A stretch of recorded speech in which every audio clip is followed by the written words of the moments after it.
People aren't leaving Maryland because they want to. They're leaving because the numbers don't work anymore. And the crazy part, most people, they're not even talking about it openly yet.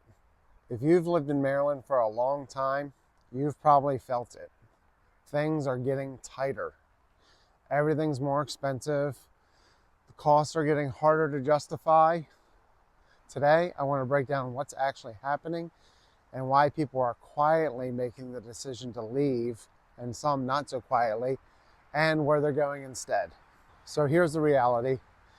Maryland isn't seeing a massive overnight exodus, maybe the news would have you believe, but it is seeing a steady stream of people just leaving. Right now, it's not loud. We're seeing some things in the news. It's not dramatic, but it's just quiet decisions happening behind the scenes.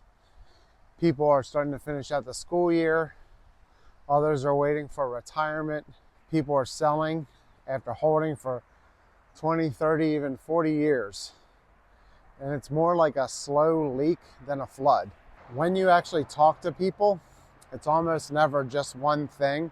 It's a stack of problems facing Marylanders. Property taxes have been going up.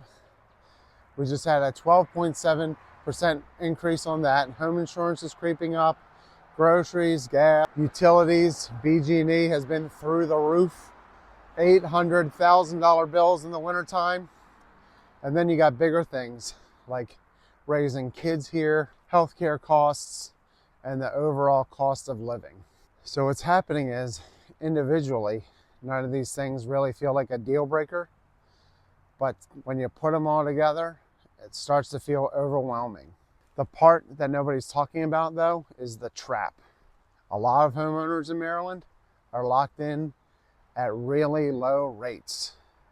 So even if they wanted to move, they couldn't justify it moving within Maryland. If they sell and buy again locally, the monthly payment could double. So they feel stuck between somewhere that's getting more and more expensive every day and dangerous in certain parts, and moving somewhere that doesn't make financial sense anymore. This is where things get interesting. People aren't just randomly leaving. They're comparing. Delaware, you got lower property taxes, no sales tax, and you're near the water. Pennsylvania, the houses are affordable in many areas. North Carolina and South Carolina, lower cost of living and houses. Florida, no state income tax. And when the price of the home is similar, but the monthly cost is lower, that's when people start making real decisions. If we zoom out for a sec, it's not really even about just people leaving. It's about what happens before they leave. You've got long-term homeowners holding on longer, retirees rethinking their plans, families trying to make the numbers work, and inherited properties all coming into play. And in that, a lot of cases, people are making these decisions quietly. So this is the shift that's happening right now. Maryland doesn't have just a housing problem, it has a staying problem. And the real question is, how many people are going to come to that same conclusion over the next few months and years? How many people are we going to lose? And will we be able to refill those houses and that population?